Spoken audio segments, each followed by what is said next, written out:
L'employeur a l'obligation d'évaluer ces risques, et notamment dans le cas de la maladie de Lyme qui est une zoonose. C'est un risque biologique, donc comme tout autre risque, il doit pouvoir l'évaluer. L'employeur doit fournir les équipements adaptés. On va parler de vêtements longs, de guêtres principalement. Leur donner la possibilité aussi de pouvoir s'examiner, ne pas remonter dans sa voiture par exemple avec ses vêtements de travail et puis dans la voiture familiale par exemple en repartant le soir. C'est d'avoir un endroit, un vestiaire pour pouvoir se déshabiller, éventuellement prendre une douche et de pouvoir s'examiner avant de partir et rentrer chez soi de manière sereine. Dès lors qu'on intervient dans un milieu comme ça ouvert, en extérieur, déjà on va parler de l'habillement, qui est crucial. On va toujours veiller à fermer les points d'entrée, que ce soit au niveau de la jambe ou que ce soit au niveau en fait, des poignets. Cette protection mécanique constitue un rempart important et lorsque l'on détecte sur soi la présence de la petite bête, un simple tire-tique permet de l'éliminer. La meilleure des préventions, c'est de ne pas être piqué, c'est évident. Et ensuite, de pouvoir, si on est piqué, pouvoir retirer la tique. Encore faut-il avoir le matériel. Et là, pour le coup, pouvoir avoir dans le camion ou dans le véhicule, sur le chantier ou près de soi, un tire-tique dans la trousse à pharmacie. Alors c'est vrai qu'un tire-tique, j'en ai un ici, alors il y en a même souvent deux, donc on va ouvrir le paquet. Finalement c'est très simple, c'est très petit, ça prend pas de place. C'est de la forme d'un pied de biche. Ça s'achète partout en pharmacie pour une somme tout à fait modique. Et ça permet vraiment de venir chercher la tique lorsqu'on est piqué et de faire un mouvement rotatif pour l'enlever et pour l'extraire complètement. Parce que habituellement les gens prennent une pince à épiler avec éventuellement de l'éther ou quelque chose pour endormir, et c'est quand même pas la bonne méthode. L'utilisation d'une pince à épiler est à proscrire car une partie de la tique, la pièce buccale piqueuse, peut rester fixée dans l'épiderme. Dans tous les cas, après enlèvement d'une tique, il faut désinfecter et vérifier qu'il n'y a pas d'apparition d'une plaque rouge importante, auquel cas une consultation médicale est nécessaire. Prévention de la piqûre, c'est une chose. Et également, dans la transmission, il faut savoir que la bactérie n'est pas transmise d'emblée. Pourquoi ? Parce qu'en fait, la bactérie, chez la tique, elle est dans son intestin.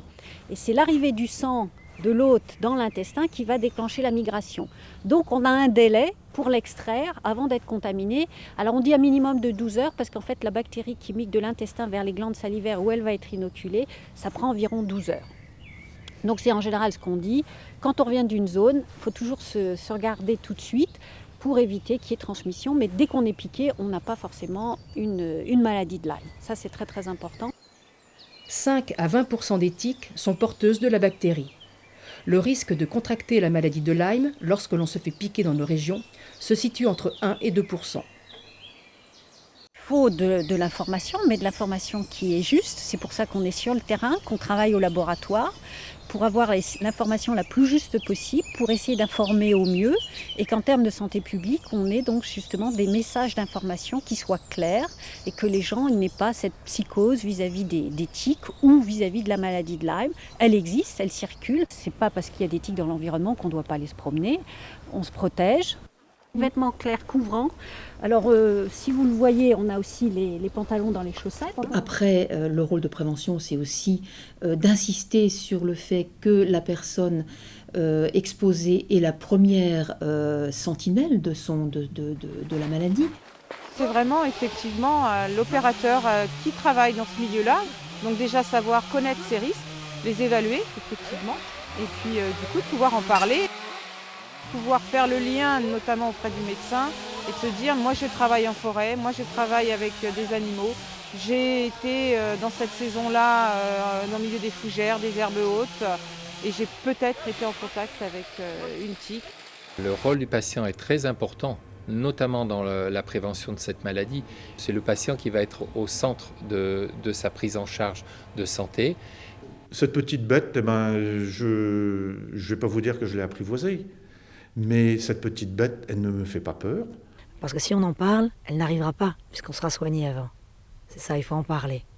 Pour moi, la seule leçon, la seule chose qu'il faille retenir, c'est la prévention. La vigilance de la prévention. Et j'ai pas peur des tiques.